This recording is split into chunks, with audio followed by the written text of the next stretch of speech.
Oftentimes when kids go into the footsteps somewhat of their parents, it's a tougher thing to do, but you grew up to age 5, you began vocals and instruments, you played drums and guitar and bass and the whole bit. You were encouraged to write your own material. You even practiced in the hayloft above your parents' farm. They were smart enough to put us away from the house. Yeah, where we the hayloft, the hay served as an insulation, right? Our 10 years, the rats and the horses were the smells, the very particular smells. Yes, the sounds and smells of a hard-working. But to the two of us, we've always had each other, and I think that's the theme of this book. As we realized through our lives that our positivity has been our superpower, and we've needed each other throughout the years, and music has always been this calling, just like it was to our father. He could have chosen to be a fine film actor after doing Rio Bravo with John Wayne. He got a Golden Globe for that. Yeah, but he decided to do the arguably harder path of being a musician. And I understand why, because when you're actually writing your own script, if you're a songwriter first, like we are, it's an amazing thing to write something from your personal experience and then be looking out with the immediacy of an audience in front of you and seeing them mouthing the words back to you. You know that they've made that a part of their lives as well. It's an honor to do, and it's something that Matthew and I have always loved to do, but it's also been our ticket out of a life that would have been decidedly different. As a matter of fact, the last chapter in the book is entitled, What If Pop Hadn't Died? And we speculate on how our lives might have turned out and realize that obviously we would give anything for 5 more minutes with our father, with our best friend, but we wouldn't have written the #1 songs that we've written that have impacted people's lives and helped them as well, because music's really been that to the two of us. So here we are all these years later, full of gratitude. And what an adventure we've had so far. We're not done yet. We could write 4 more books with our stories. We just got back from Milan, Italy, where we headlined a rock and roll festival out there. Interestingly, the perception of our rock band is completely different in other parts of the world. We were kind of marketed more as kind of almost like a glossy pop thing in the United States, which was great. We had a lot of success, but primarily young people. Over there, it's all black T-shirted men singing back love and affection to us. It's really a little strange, but it's okay.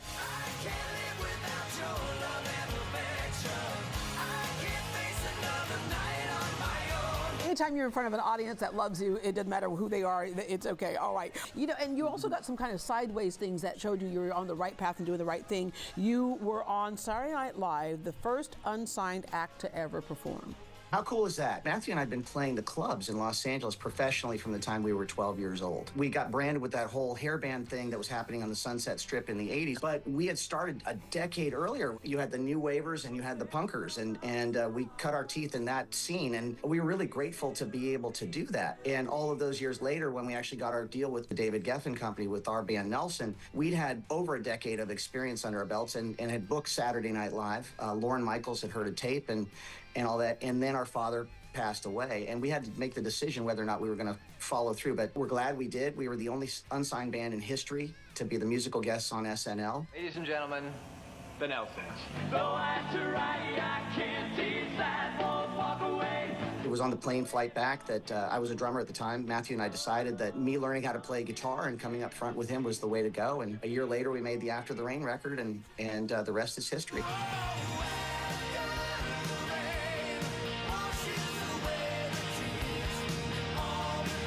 Yeah, we really needed to get our heads together, as you can imagine, and I think we also got the act together. It just took about a year really to get straightened out, and God brought us in together, which really helped. We met some people at the right time. We were kind of falling off the rails and managed to kind of pick ourselves up, and we were refined, and it came up with a 3-step code in our family, and I think our dad really kind of gave that to us, which was number 1, be undeniably good.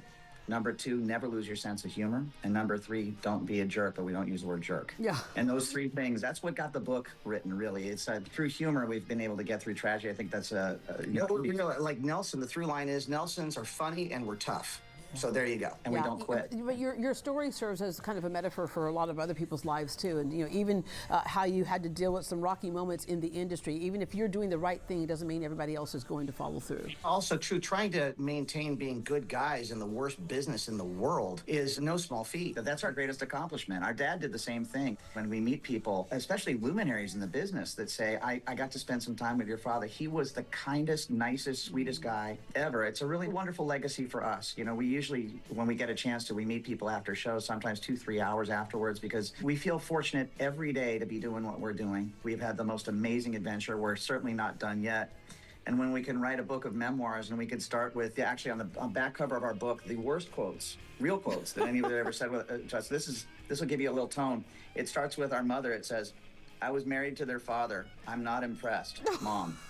Yeah, so there you go. You got to have your sense of humor. You got to be self-effacing, and you got to keep on keeping on. Like, money comes and goes, fame comes and goes. Take it from us. But if you have an attitude of gratitude, it makes it all worth it. And that's really the only wealth in life, we think. Gentlemen, thank you for sharing your attitude of gratitude ×2 with us today. Hey, the world needs a little bit more of that every single day. It's a crazy place, but we are the fiddlers who are fiddling while Rome burns, and we're happy to be those guys. That's right. Well, all right. Thank you very much. Thanks, guys.